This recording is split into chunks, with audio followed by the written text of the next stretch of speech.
सूर्य की महिमा तथा अद्वितीय गर्व से उनके अवतार का वर्णन ब्रह्मा जी कहते हैं। भगवान सूर्य सबके आत्मा है, संपूर्ण लोक के ईश्वर, देवताओं के भी देवता और प्रजापति है। वही तीनों लोगों की जड़ परम देवता है। अग्नि में विधि पूर्वक डाली हुई आहुति सूर्य के पास ही पहुंचती है।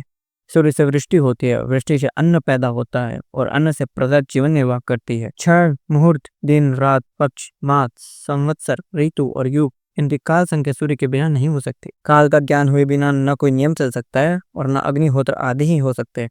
सूर्य के बिना ऋतुओं का विभाग भी नहीं होगा और उसके बिना वृक्षों में फल और फूल कैसे रख सकते हैं, खेती कैसे पक सकती है और नाना प्रकार के अन्न कैसे उत्पन्न हो सकते हैं। उस दशा में स्वर्गलोक तथा भूलोक में जीवों के व्यवहार का भी लोक हो जाएगा। आदित्य, सविता, सूर्य, मिहिर, अर्क, प्रभाकर, मार्तंड, भास्कर, भानु, चित्रभानु, दिवाकर तथा रवि, इन 12 सामान्य नामों के द्वारा भगवान सूर्य का ही बोध होता है। ये 12 भगवान सूर्य के नाम है। विष्णु, धाता, भग, पूषा, मित्र, इंद्र, वरुण, अरिमा, विवस्वान, अंशुमान, त्वष्टा तथा पर्जन, ये 12 सूर्य पृथक पृथक माने गए हैं। चैत्र मास में विष्णु, वैशाख में अरिमा, जेठ में विवस्वान, आषाढ़ में अंशुमान, श्रावण में पर्जन्य, भादो में वरुण, अश्विन में इंद्र, कार्तिक में धाता, अगहन में मित्र, पूस में पूषा, माघ में भग और फागुन में त्वष्टा नाम के सूर्य तपते हैं। इस प्रकार यहाँ एक ही सूर्य के 24 नाम बताए गए हैं। इनके अतिरिक्त और भी हजारों नाम विस्तार पूर्वक कहे गए हैं। मुनियों ने पूछा, प्रजापति, जो 1000 नामों के द्वारा भगवान सूर्य की स्तुति करते हैं, उन्हें क्या पुण्य होता है तथा उनकी कैसी गति होती है? ब्रह्मा जी बोले, महिवरो, मैं भगवान सूर्य का कल्याण में सनातन स्त्रोत कहता हूँ, जो सब स्तुतियों का सारदूत है। इसका पाठ करने वालों को सहस्त्र नामों की आवश्यकता नहीं रह जाती। भगवान भास्कर के जो पवित्र, शुभ एवं गोपनीय नाम है, उन्हीं का वर्णन करता हूँ। सुनो। विकीर्तन, विवस्वान, मार्कंड, भास्कर, रवि, लोक प्रकाशक, श्रीमान, लोक चक्षु, महेश्वर, लोक साक्षी, त्रिलोकेश, कर्ता, भर्ता, तिमिस्त्रहा, तपन, तापन, सूची, सप्तास्पुवाहन, स्थित हस्त, ब्रह्मा और सर्वदेव नमस्कृत। इस प्रकार किस नामों का यह श्लोक भगवान सूर्य को सदा प्रिय है। यह शरीर को निरोग बनाने वाला, धन की वृद्धि करने वाला और इस फैलाने वाला स्त्रोत राज है। इसकी तीनों लोकों में प्रसिद्धि है।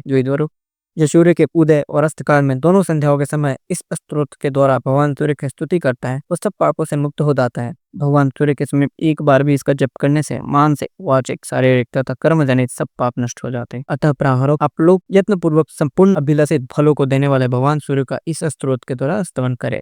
मुनियों ने पूछा, भगवान, आपने भगवान सूर्य को निर्गुण एवं सनातन देवता बतलाया है, फिर आपके ही मुंह से हमने यह भी सुना है कि वे 12 स्वरूपों में प्रकट हुए। वह तेज की राशि और महान तेजस्वी होकर किसी स्त्री के गर्भ में कैसे प्रकट हुए, इस विषय में हमें बड़ा संदेह है। ब्रह्मा जी बोले, प्रजापति दक्ष के 60 कन्याएं हुई जो श्रेष्ठ और सुंदरी थी। उनके नाम अदिति, दीति, धन, घोरविंता आदि थे। उनमें से 13 कन्याओं का विवाह दक्ष ने कश्यप जी से किया था। अदिति ने तीनों लोगों के स्वामी देवताओं को जन्म दिया। दीति से दैत्य और धनु से बलाभिमानी भयंकर दानव उत्पन्न हुए। विनता आदि अन्य स्त्रियों ने भी अस्थावर जंगम भूतों को जन्म दिया।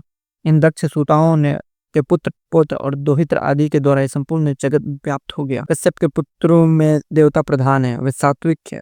उनके अतिरिक्त दैत्य आदि राजस और तामस है। देवताओं को यज्ञ का भागी बनाया गया, परंतु दैत्य और दानव उनसे शत्रुता रखते थे, तो वे मिलकर उन्हें कष्ट पहुंचाने लगे। माता अदिति ने देखा, दैत्य और दानवों ने मेरे पुत्रों को अपने स्थान से हटा दिया है और सारे त्रिलोक की नष्ट प्राय कर दी। तब उन्होंने भगवान सूर्य की आराधना के लिए महान प्रयत्न किया। वे नियमित आहार करके कठोर नियम का पालन करते हुए एकाग्रचित्त हो आकाश में से तेज राशि भगवान भास्कर का स्तवन करने लगे। अदिति बोली, भगवान, आप अत्यंत सूक्ष्म, परम पवित्र और अनुपम तेज धारण करते हैं।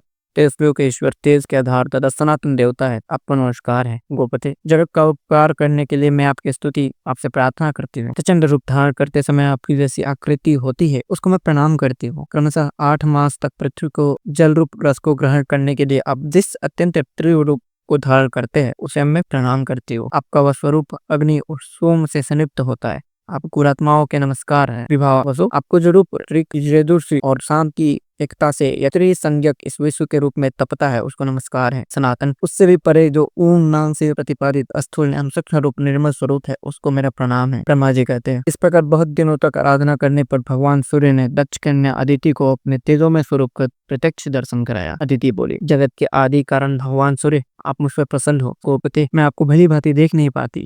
दिवाकर, आप ऐसी कृपा करें जिससे मुझे आपके रूप का भली भांति दर्शन हो सके। भक्तों पर दया करने वाले प्रभु, मेरे पुत्र आपके भक्त हैं, आप उन पर कृपा करें। तब भगवान भास्कर ने अपने सामने पड़ी हुई देवी को स्पष्ट दर्शन देकर कहा, देवी, आपकी जो इच्छा हो उसके अनुसार मुझसे कोई एक वर मांग ले। अदिति बोली, देव, आप प्रसन्न हो। अधिक बलवान दैत्य और दानवों ने मेरे पुत्रों के हाथ से त्रिलोकी का राज्य और यज्ञ भाव छीन लिए हैं। गोपते, उन्हीं के लिए आप मेरे ऊपर कृपा करें, अपने अंश से मेरे पुत्रों के भाई होकर आप उनके शत्रुओं का नाश करें। भगवान सूर्य ने कहा, देवी मैं अपने 1000वें अंश से तुम्हारे गर्भ का बालक होकर प्रकट होऊंगा और तुम्हारे पुत्र के शत्रुओं का नाश करूंगा। जो कहकर भगवान भास्कर अंतर्धान हो गए और देवी अदिति भी अपना समस्त मनोरथ सिद्ध हो जाने के कारण तपस्या से निर्वित हो गए। तत्पश्चात वर्ष के अंत में देव माता अदिति की इच्छा पूर्ण करने के लिए भगवान सविता ने उनके गर्भ में निवास किया। उस समय देवी अदिति यह सोचकर कि मैं पवित्रता पूर्वक ही इस दिव्य कर्म को धारण करूंगी, एकाग्रचित होकर तुच्छ और चंद्रायन आदि व्रतों का पालन करने लगी। गया कठोर नियम देखकर कश्यप जी कुछ कुपित होकर कहा, तू नित्य उपवास करके गर्भ में बच्चे को क्यों मार डालती है? तब वह भी रुष्ट होकर बोली, देखिए देखिए यह रहा गर्भ का बच्चा, मैंने इसे नहीं मार, यही अपने शत्रु को मारने वाला है होगा। यो कहकर देव माता ने उसी समय उस गर्भ का प्रसव किया। वह उदयकालीन सूर्य के समान तेजस्वी अंडाकार गर्भ सहसा प्रकाशित हो उठा। उसे देखकर कश्यप जी ने वैदिक वाणी के द्वारा आदर पूर्वक उसका स्तवन किया। स्तुति करने पर उस गर्भ से बालक प्रकट हो गए। केसरी अंगों की आभा पद्म पत्र के समान श्याम थी। उसका तेज संपूर्ण दिशाओं में व्याप्त हो गया। इसी समय अंतरिक्ष से कश्यप मुनि को संबोध करके सजल मेघ के समान गंभीर स्वर में आकाशवाणी हुई, मुने तुमने अदिति से कहा था, तोया मारितम अंडम, तुमने गर्भ में बच्चों को मार डाला, इसलिए तुम्हारा यह पुत्र मार्तंड के नाम से विख्यात होगा और यज्ञ भाग का अपहरण करने वाला अपने शत्रुभूत असुरों का संहार करेगा। जब इस बारी सुनकर देवताओं को बड़ा हर्ष हुआ और दानव हतोत्साह हो गए। तत्पश्चात देवताओं सहित इंद्र ने देवताओं को युद्ध के लिए ललकारा। दानवों ने भी आगमन का सामना किया। इस समय देवताओं और असुरों में बड़ा भयानक युद्ध हुआ। उस युद्ध में भगवान मार्तंड ने दैत्यों की ओर देखा, अतः वे सभी महान असुरों के तेज से जलकर भस्म हो गए। फिर तो देवताओं के हर्ष की सीमा नहीं हुई। उन्होंने अदिति और मार्तंड का स्तवन किया। तदनंतर देवताओं को पूर्ववत अपने अधिकार और यज्ञ भाग प्राप्त हो गए। भगवान मार्तंड भी अपने अधिकार का पालन करने लगे। ऊपर और नीचे सब और किरणें फैली होने से भगवान सूर्य कदम्ब पुष्प की भांति शोभा पाते थे। वे आग में तपाए हुए गोले के सदृश दिखाई दे रहे थे। उनका विग्रह अधिक स्पष्ट नहीं जान पड़ता था।